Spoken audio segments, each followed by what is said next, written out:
UFC 314 is tonight. I'm so excited. Let's break down the entire card along with my fight picks.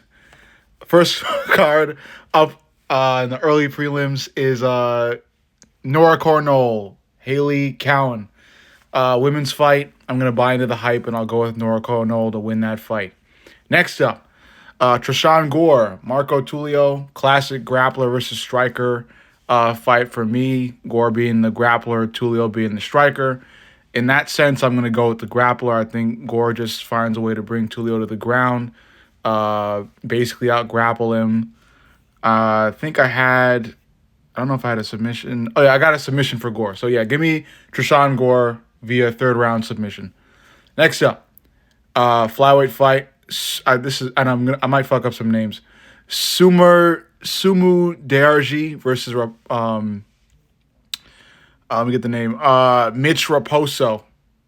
Flyweight fight. Sumu Dearji. Again, it's really hard to pronounce his name, but Sumu Dearji, a really tall flyweight fighter, coming out of China. Striking looks great. I think he's just gonna absolutely destroy Mitch. Maybe even knock him out in round one. I'm actually going to say that Sumer Deji knocks out Raposo in round one. So give me Sumer Deji. There's no first name or last name. That's his only fucking name. Sumer Deji by round one submission. Next up, a fighter that is well known, Cedric Dumas against Michael Oleksiejczuk. I know, really, really hard to pronounce these names. Yeah, this should be a good fight. Oleksiejczuk's a really good boxer, and I think Oleksiejczuk should win the fight. That being said, I want to go with Dumas. I think Dumas. I don't know. It's just I got a feeling he's gonna win, and I know it's not probable because again, Oleksiejczuk is a really great boxer. I just think Dumas is gonna win. He's gonna pull a win out of his ass. So yeah, give me Dumas. By what? I forget. Just unanimous decision. Give me Cedric Dumas winning this fight via unanimous decision. Now into the prelims. First fight up, Elkins versus Arosa. Trying to get into the fucking camera. UFC vet fight, Elkins versus Arosa. Should be a good fight. Give me Arosa. He's the better grappler and striker by a bit. Again, I think it's going to be an all-out war, though. I think Elkins isn't going to be like a pushover in it. It'll go down to the wire. It'll go to a decision. Give me Arosa in that decision. Next up, Jim Miller, Chase Hooper. Two recognizable names. Jim Miller, he's like 1,000 years old, and he still looks really great. I really wish we could all age just like Jim Miller does. But in this fight, I'm going to go with youth. I think Chase Hooper is going to beat him basically by whatever Chase wants, on the feet, on the ground. However Chase wants to end it, he'll end it that way. But props to Jim Miller. This is no disrespect to him. He's just really old, okay? He does do damage, but he's going to do damage against older guys. Chase Hooper isn't an older guy. So I think Chase Hooper is going to utilize his youth here and get the win by however way he wants to. I'm going to go with youth in that fight. Next up, Yan Zhao Nan against Verna Yandaroba. Women's fight. Yan Zhao Nan not so long ago fought Zhang Wei Li. Yan is a great fighter, really fast, great on the feet. Yandaroba has great grappling. I could go either way with this one. I'm going to go with Yan Zhao Nan, though. I think she's, again, really fast, really great on the feet, especially with the boxing. She should outbox Yandaroba, but there is a world where Yandaroba just absolutely out-grapples Yan Zhao Nan. So either way, something like either method is really possible, but I'm going to go with Yan Zhao Nan beating Yandaroba. I'm also rooting for her because I like her. She's cool. Next up, last fight on the prelims is Dan Ige against... His last name's Woodson, but I want to say his full name. Sean Woodson. I like Dan Ige. He's an anywhere, anyone, anytime type of guy. Sean Woodson, a great fighter too. A really great fighter, actually. Really great striking. Absolutely amazing reach. Obviously, if you've seen like his actual body type compared to Dan Ige especially. Dan Ige is getting knocked out, especially given the fact that Dan Ige is a pocket boxer. He fights really short. So Sean Woodson can just easily stay outside of the pocket and pick Dan Ige apart from distance. It's a pretty. It should be a relatively easy time for Sean Woodson, unless Dan Ige is going to spam grappling or try to jump into the pocket and throw some flying Superman punches or kicks at Sean. But I doubt that he's going to do that. So give me Sean Woodson via TKO. I want to see what round I had him for though.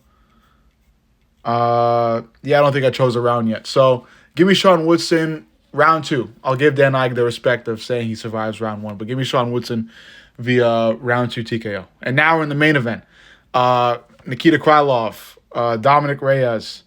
You know, Dominic, he's beloved by the fans. I get it. I think he's still chinny. Krylov is probably going to knock him out. Again, Reyes could survive it. He might not. I don't know. I just don't think Prime Reyes. I don't think Prime Reyes is there anymore. And you know, like you might be saying back right now, obviously, but yeah, you know, I just don't see him beating Nikita. Nikita looks great. He's got a lot going for him. You know, in every aspect of MMA, really, on the feet, on the ground, all that. So yeah, I think Nikita beats Reyes up. I don't know if he'll finish him, but I'm going to say he finishes him in round 3. Maybe Reyes survives 2 rounds. So give me Nikita Krylov via TKO in round 3. Beats Reyes up so bad that Reyes just quits. Next up, Bryce Mitchell, Anderson Silva. Crazy fight. A lot of people have been talking about that fight for some time. You know, it's been getting crazy. You know, Gene Silva with the barking, Bryce Mitchell with the Bible verses. Bryce Mitchell could obviously win, you know, with the grappling, I think, but he's not gonna. He's not gonna. He could win, but he's not gonna. Gene Silva is way too ferocious, way too aggressive, way too sharp with his striking. He's gonna knock Bryce Mitchell out. It's gonna be early. I think Gene Silva is gonna win this fight in round 1. Bryce Mitchell takes a while to get going, in my opinion. I think he's gonna need some time to heat up, you know, in terms of striking and grappling. I think Gene Silva's going to waste no time at all. But from the first fucking second the ref says, you know, fight, Gene Silva's Spartan sprinting at Bryce Mitchell.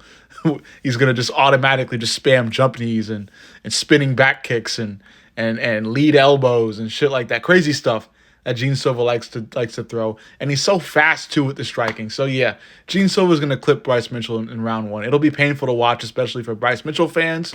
And just hardcore MMA fans and UFC fans alike, because they all seem to like Bryce Mitchell, which I get. But yeah, Bryce Mitchell's going to sleep. I'm rooting for Bryce too, but Bryce Mitchell's going to sleep. Next up, one of my favorite fighters, Yair Rodriguez, fighting Patricio Pitbull, a legend from a different fighting organization. This is Patricio's first fight in the UFC. It's going to be a fun one.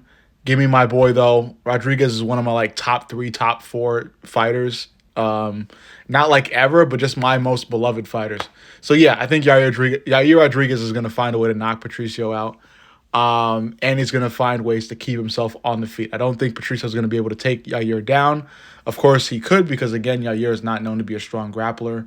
But I'm going to put my money on the fact that Yair trained grappling a lot.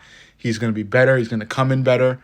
And he's gonna have a better sense of grappling now and the ability to keep the fight on the feet. So yeah, I got my money on Yair Rodriguez keeping the fight on the feet and knocking out Patricio Pitbull probably round 3, just to make the fight entertaining. It goes back and forth. Patricio almost takes Yair down, but at round 3, Patricio spams in for a panic takedown, and Yair Rodriguez catches Patricio coming in. Co-main event, Michael Chandler, Paddy Pimblett, a fun one. Michael Chandler's going to sprint his way right into Paddy Pimblett's triangle choke or guillotine or some shit Paddy Pimblett's going to throw up there.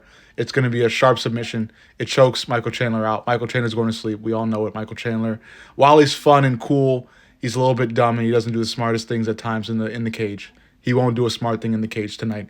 And finally, you know my GOAT, Alexander Volkanovski, will destroy Diego Lopez in all aspects of the fight game, of MMA, of everything, in the cage, on the feet, on the ground, wherever Volk wants to go to, whatever he wants to do, he'll do it. He'll do it with flair, with grace. He's going to destroy Diego Lopez. I see it looking like I see it looking like what Volk did to Yair Rodriguez. So give me Volk probably finishing Diego in round 3. Volk, TKO, round 3 against Diego. That's my full breakdown. Let me know what you think.